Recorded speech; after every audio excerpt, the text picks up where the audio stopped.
Are you an old-fashioned author? Are you still doing the things that Ernest Hemingway and some of those authors from 100 years ago are doing? Still on a typewriter? Writing your book with pen and paper? Well, it's time to get with it. It's time to join the new generation of writers. That means to go to a thing called the computer. My name is Vin Dacquino, and our next guest will tell you what you need to know as a writer about computers and computer courses. Today, we have with us Amy Schapiro. Amy, glad to have you here. Let's talk writing. Thank you so much for having me today, Vinny. It's a pleasure. I've been wanting you on this show because I work with a number of authors who are having a real tough time. They want to move into the next generation, but they're having difficulty. They don't know how to use a computer. And the good thing about you is you help them with the basics. And there are many courses being offered by the Mahopac or Mahopac, depending on how you look at it. You say potato, I say potato. Library. And the library is offering courses. Tell me a little bit about yourself. What do you do at the library? How did you get to the position you're in where you're helping these authors? Well, I've always loved computers, and I got my graduate degree in my Master's of Library Science, and I basically just when I graduated, I started working at Mahopac, and along with that, at the same time, I started somebody else who was a volunteer who was doing drop-in help on Monday evenings had to leave because her job was too far away to continue. So I took that over just as I started because I've always had a passion for teaching and computers. So that's where I started, and then the computer lab, which is now called the Public Computer Center, grew from there because we got a grant. During the economic crash, we got a grant called the BTOP grant, and it was the Broadband and Communications grant. So it was a federal government grant to enable people to retain positions, get computer training that they needed. And one of the bigger problems about that crash and the job loss was that people that never needed computers for positions that they had now needed computer skills to get positions that they wouldn't need to use computers for. So we had a lot of people coming in during that to get computer help. So we expanded our offerings a lot. We were able to, with the money, expand the lab offerings, get better computers, which was awesome.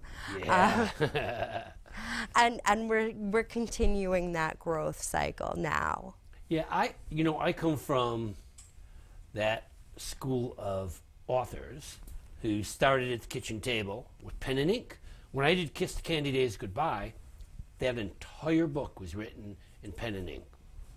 And it was painful because what I had to do, in fact, it literally was painful because I got carpal tunnel.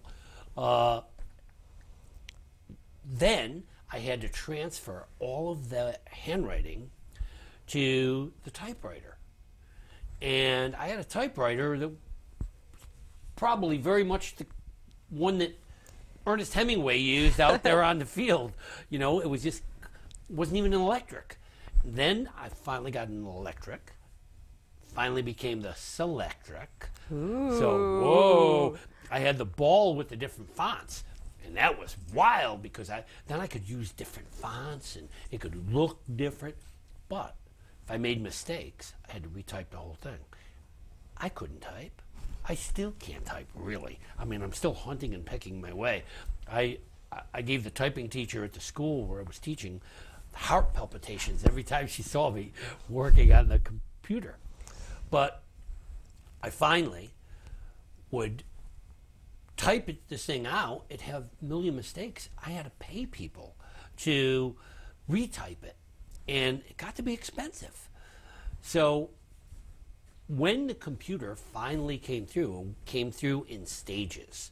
there was the pet computer, and, little by little, it got better and better. But it was scary because I didn't know how to use that thing. And there really were not courses all over the place. So to hear you say that you could pick up the phone and say, I'm having trouble, I don't know how to use this computer, amazes me, because I wasn't even aware that there was library information that dealt with computers. I know there was library information. A number of times I would call and say, I'm looking for such and such a book. Is it available? And they say, yeah, but not here. It's available in such and such a library. This whole idea of information about computers at the library is wonderful news. And the fact that there are courses is wonderful news.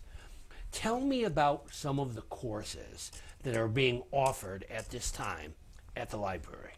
Well, we go in trimesters, so we have 3 course sessions per year. So one in fall, and then 2 in spring, and then we don't do any actual classroom classes over the summer because it's too nice and nobody wants to come. So we never get any attendance. Yeah, I hear you. So how many classes are in a semester or a trimester? We go 3 months or 2 months per trimester. We have... And this is every week? The classes? Yes. We generally have series. So right now we're running a series on Excel, which is a 5-week series, and we're running 2 Introduction to Microsoft Office 2007 applications. So those applications are the first classes getting to know the ribbon. So that has been a changeover. So if somebody's still working on 2003 and their computer unfortunately passes on and they need a new computer, they're going to be dealing with the ribbon and what does that look like? Where do you find things on it? And then the next classes. Tell me more what this ribbon, we're not really talking about a ribbon. No, it's actually a bar that runs across the top of your program screen. And instead of the toolbars that came before it, right, it evolved into a better way of running these systems so that you can, once you get used to it and stop cursing at it, you can find things in a more easy manner. So each one is separated by tabs, and then those tabs are divided by groups. And then within those groups, you'll find what you're looking for. So it divides them basically into a more user-friendly format. So if I'm computer illiterate, yes, I need not be embarrassed. No. Because I'm not alone. No, you're absolutely not alone. We want you to come in. We want you to ask us for help. We don't want to leave feeling good about ourselves. We want you to leave learning. So now, you would even, if I really was embarrassed and just didn't know where to even begin, I could call and say, look, I'm embarrassed. I don't even know how to turn this stupid thing on. Could you give me some pre-lessons before I come? And can you? Yep, that's actually what we recommend. So wow, if somebody has never used the computer before, we have 3 instructors. So there's me, and then there's Laura and Katie, who do one-to-one instruction. I believe at last count we had 10 one-to-one sessions that we offer per week. So, wow, throughout Monday through Friday, we have sessions available. And so you give a call, you sign up for the class, and then one of us will sit with you and actually go through with what your needs are. And again, the embarrassment aspect is a lot less because it's just one person. Yeah, because you at least get the basics. Right. Because, I mean, literally, there are some things like, how do I turn this thing on? And what is word processing? What does that mean? Right. And there's some very basic terms that 4th graders, 3rd graders, my 7-year-old granddaughter know that adults say, what is this kid talking about? So it does happen. And we try to tell people that that's not a personal failure on their part. Those kids are actually, they have a term. They're called the digital natives. Say again? Digital natives. Oh, digital natives. They were born into this. This is the way their minds work. So to take somebody who's, in a totally different generation and plunk them down in front of a computer. No, it's not going to come naturally. It's hard for kids to realize that 20 years ago, we didn't even have computers. And the computers that we had were so basic that they were nothing like what we have today. And you're right, these kids are natives. They grew up with these. I mean, again, my grandchildren, they sit with these cell phones. And, I mean, I wasn't even aware. I still am not aware of some of the things that these things can do. My wife didn't want to go near a computer. We ended up putting the computer right in the kitchen. Now I can't get her away from the thing. Yeah. So it takes a little bit, but it's not impossible. No, not at all. And pretty soon you find that students pick up right away and they start to get it. Right. And it's just they have to get that nervousness, that fear. Right. I taught with a woman who was an outrageous English teacher. She was scared to death of the computer. She said, "Don't you even think of putting that in my classroom." Yep. And they said, "Hey, you have to have it in there." And she said, "No, I don't. I don't want to know it. There's just too much. I'm too old to learn this." Right. Needless to say, she became a computer expert in a very short time. So what are some of the programs that you teach that could help a writer write?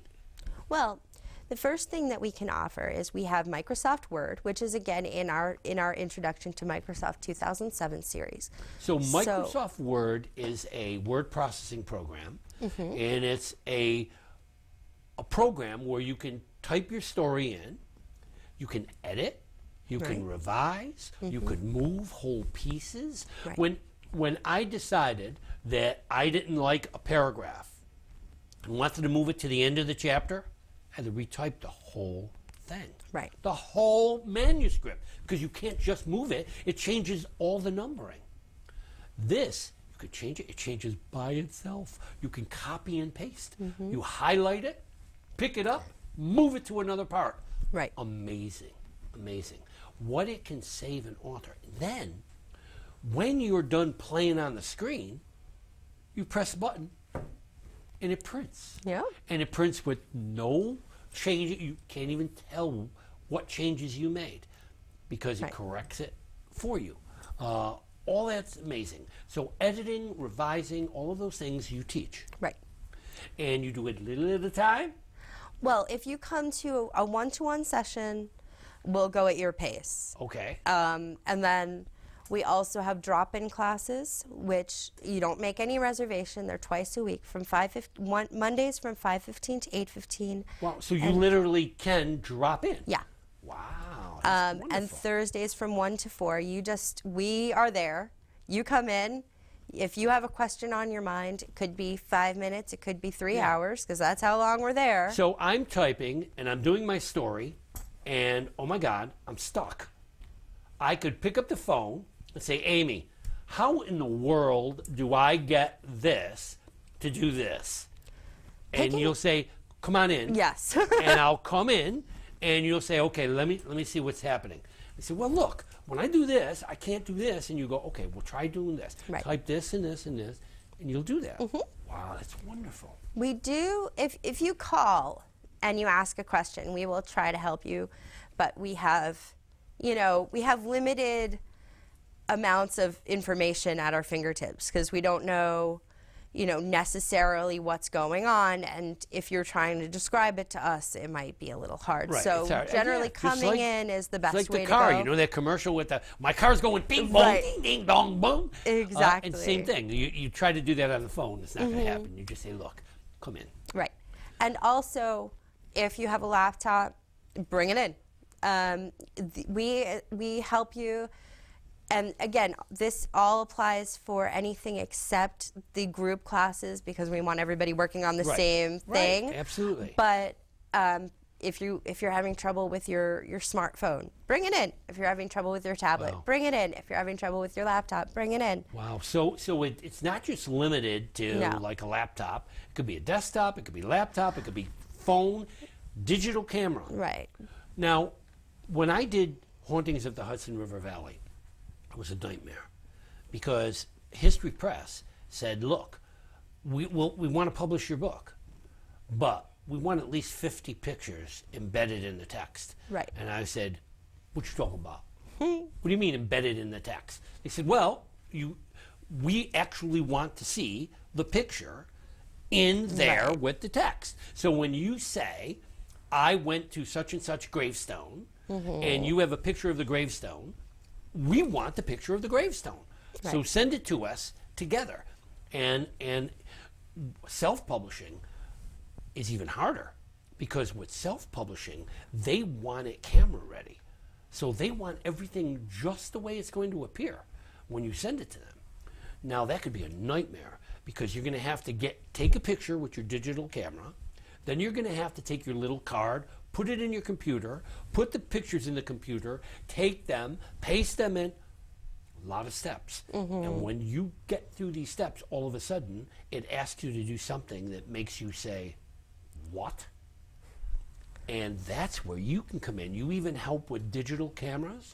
We will, if you come in with your digital camera and the cords, we will help you extract the photo. Wow.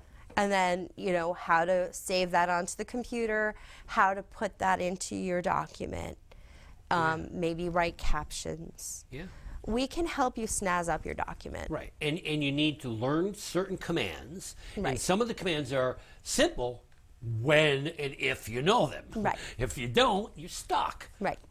So learning those things. So now, is there a basic program, like where you go in and you say, okay, here's what we're going to teach you today. We're going to start here, then we're going to go here, then we're going to go here, then we're going to go here. A step by step? We have, and we don't always run the same courses each semester because, a lot of the time attendance will drop because we've reached the maximum of people that are going to attend at that point. So probably we're going to have our beginners course again. Good. Which starts with turning on the computer. Yeah. And that's actually going to probably start in early January, that session. So those are like troubleshooting things too? That's... like what happens if I turn this on and this doesn't happen? Then you say, okay, well, check your cord, check this, check that. Most of the time, those troubleshooting things are in a one-to-one or a call-in. Okay. If your computer isn't starting, we generally don't touch that. We'll say, did you plug everything in? Did you check that again? Did you restart it? And then we have to kind of take that and give it back to you because we don't work in the guts of your computer. We will not defragment your hard drive. We can, tell you, what we suspect might be an issue, but then you're either going to have to do it yourself or take it to someone else. Some of the courses are truly for beginners. Oh, yes. But then you have some courses that aren't really for beginners. Right. And just because you're good at one program doesn't mean you're good at all of them. Exactly. So you have different things. Now, you also have different experts there? We do, actually. Laura and I generally have basic experience in most things, and Katie, who is another one of our instructors, has the same basis in if you come in with a general computer problem, she's got you for that, but she's also our Mac expert. So if you bring in a Mac laptop, she's the one you're going to want to talk to. So most of your courses are PC? PC, yes. Okay. We're all PC people because that's what we have at our library. Right. So that's what we have the most of. We do have a Mac available for training purposes. So if you come in and you have a Mac desktop at home and you don't want to bring that in, which we don't recommend because it's not the best thing for your desktop computer to throw it in the car. Yeah, I hear that. So, but we have it available for you if we can go in and look at it. But Katie is the one that's the most experienced. Apple mobile programs such as the tablet and the iPhones and iPods, we're all very, very good with and comfortable with. Now, how many computers are in the lab? We have 12 computers for students in the lab, and we have one teaching module. We also have a smart board, which is our newest acquisition, and so we you actually love it. teach. So this is good for teachers as well. We actually we have had some teachers who are learning on the smart board. It is more of a program specific thing because the smart board that we have is smart board brand, so it has its own specialized things that come with it. So if you have a different brand, that's not going to be as helpful. Right. But we do, you know, if you call us and do it on a one-to-one basis, we can help you out, you know, with the way you use it, because we had to do the same thing. We had to learn how to use it. Now, I see you have a program in front of you. Yes. What are some of the courses that are being offered as we speak? As we speak, we have an Excel program going on. Tell me a tiny bit about Excel. Excel is more keeping track of numbers. It's more mathematical than it is word processing. It's more sorting. So as my job is in my librarian part of my job, if I'm doing, you know, book orders, I can sort my orders. I can sort them alphabetically. So it's not just numbers. So it's just what you want to sort. In terms of an author, I would want the Excel to keep track of all my books. Right. What's selling, what's not selling, where it's selling, and I could sort that information with Excel. Yes, okay? And it also does math. It's a great thing. A lot of people think it only does math. Good for your taxes. Good for your taxes, good for your monthly budget, good for let's see what else. Even, you know, sorting, you know, what you're bringing in. Right. And your expenditures, how much it's costing you to do this, because even for a writer, once you're into the professional part, you want to keep track of how much you're spending, how much you're making. Exactly. Okay. But each of these applications have different specialties. So it's like the medical profession. Everybody is kind of good on everything, but they're specialized in one area. So it's the same thing. Microsoft Publisher is going to be your desktop publishing specialist. Like, you can do some of that stuff in Word, but it's not what Word was built for. Right. So if you're working on your cover for your book, you're going to want to look at Publisher and see what you can do with that when you're trying to get your author and your title and your picture in the right place. That's where you're going to want to go. Okay, so is Publisher one of the courses? It is indeed. It's in our 2007 series. Good. So we're offering Microsoft Word, Microsoft Publisher, and Microsoft PowerPoint. So if you're going to do a book talk and you want to have a PowerPoint presentation to illustrate your points and show pictures, embed videos, PowerPoint is going to be where you're going to go for that. Excellent. So, all right, so best thing to do is go on the library website. Go to what? Computer classes. If you go to mahopaclibrary.org, if you're facing it, it's going to be on the right-hand side. You're going to actually see a link to computer classes. You can click on that and you'll see our monthly calendar. You can also stop into the library and pick up our offerings. They're bright yellow. They're at the information desk. We also have explanations of each of these things on the back. Excellent. So, excellent. And our newest, for any of our teen authors out there, or any teens that need help, we also have teen drop-in help. Oh, okay. So, all right. So now, and I'm guessing there's probably even a senior citizen course or program. Well, we don't offer specifically to senior citizens. But you offer in time periods when senior citizens might be available. Oh, yeah. We offer, that's what we're trying to do this semester, and it's been working out really well for us. We're offering our intro class 2 times. So we offered it in the afternoon in September and the beginning of October, and now we're going to be offering it in the evening so that people can go after work. Wow, that's great. So you can get a choice. Right. Are there a lot of people who take these courses? Are these classes full? It depends on the class. It depends on the time. Yeah. You know, it's a very dynamic thing in terms of attendance. Excel is full all the time because a lot of that, and we also, I just I'm interrupting myself, which if you know me, you know I do that all the time. So, Me too. Yeah, it's, it helps. Yeah. We offer classes also on their tutorials. They're not instructor led, so they're computer tutorials that you can actually access anytime at all. And they're through our Learning Express library, which again, if you need help with that, you can come in at any time and we'll be able to help you with that at the reference desk, help you get online with that. Now, also, there are computers at the library that are available every time the library's open. So you could actually go and use your library card number. Right. And there's even a printer available, isn't that right? And parenthetically, if you don't have a library card, that's okay. We can give you a visitor's pass. Wow. So there are a lot of people that for whatever reason don't have a card, don't want a card, but they want to use our computers. So what if my cousin Louis is visiting, right, and he wants to use the library, even though he doesn't even live around here, right, he could come in, be a guest, use the library, and, for example, check his email. Yes. And there's computers available to do that. But how many computers are available to do that? We have 12 computers upstairs on the second floor, on the reference floor.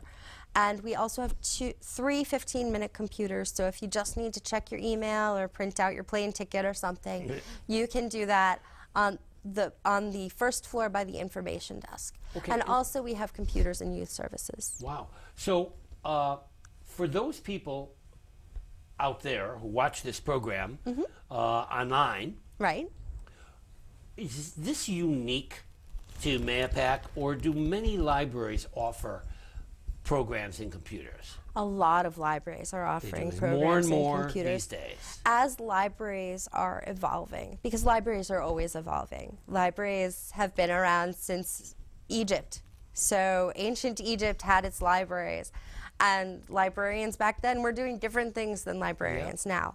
Librarians and libraries, we strive to fill the needs of our population. And if that need is computer help, we will do that. So, bottom line is, you heard it here. If you are computer illiterate, if computers scare you to death, get rid of the fear. Go to the library. The library is your friend. So you need to go there. You need to meet people just like Amy Schapiro, who will get rid of that fear for you, help to move you to the next level. Today, we want to thank you for tuning in here, for listening to Amy, for listening to us. Thank you for being here. Get to the library. Learn how to use a computer. Thank you for being here.